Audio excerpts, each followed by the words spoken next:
সব জায়গা বিপক্ষে, যা দরকার নেই। আমার আল্লাহ আমার পক্ষে আছে, আমার রসুল আমার পক্ষে আছে, ঠিক কিনা? বিচারক আর উকিল যদি আপনার পক্ষে জায়গা,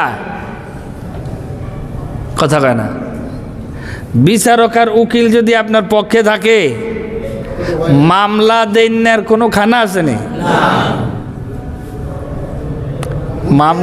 মামলা তো দাঁড় করাবে শয়তানে, ঠিক কিনা?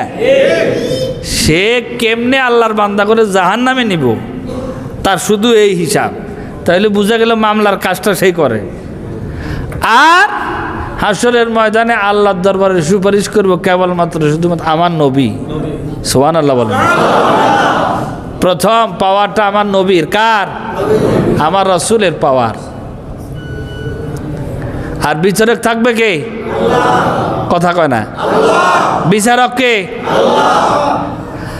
আল্লাহ বলবে, হাবিব, হে বন্ধু, আপনার উম্মতদের মধ্যে যারা নেকামল করেছে, ঈমান এনেছে, আপনাকে মেনেছে, আপনাকে মহব্বত করেছে, ভালোবেসেছে, আপনার আদর্শ জীবনে ধারণ করেছে, আপনার বান্দা, আমার বান্দা, আপনার উম্মতদের মধ্যে যারা আপনার উপরে মহব্বত করছে, আপনারে মানছে, এরকম আপনার রাজি খুশিওয়ালা উম্মতদেরকে আপনি টেনে টেনে বেছে বেছে জান্নাতে নিয়ে যান। আপনি যদি আপনার উম্মতের উপরে খুশি হয়ে যান, আমিও রব হিসাবে আমার বান্দার উপরে আমি আল্লাহ খুশি হয়ে গেলাম। আমি আল্লাহ কি খুশি হয়ে যাব। আল্লাহ দিব, এমন দেওয়া দিব। আল্লাহ রসুলকে আল্লাহ এতটুকু আমার হইতো না, কত চান?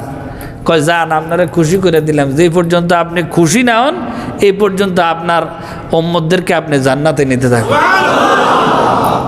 বলেন না সুবহানাল্লাহ। তাহলে আল্লাহর হুকুম মানবেন, রসুলের তরিকা মানবেন, রসুলকে মহব্বত করবেন, ভালোবাসবেন। আল্লাহ রসুল আপনার পক্ষে হয়ে গেলে কবরও চিন্তা নাই, হাসরেও মিজানে আসেনি। পুলসেরাত আল্লাহ রসুল কই এমনি খালি দেখবো 20 দিন মতো টুপ করে পার হয়ে যাবো। সুবহানাল্লাহ। আরো জোরে কর না সুবহানাল্লাহ। আল্লাহ আমাদেরকে কবুল করুক, মঞ্জুর করুক, বলে না।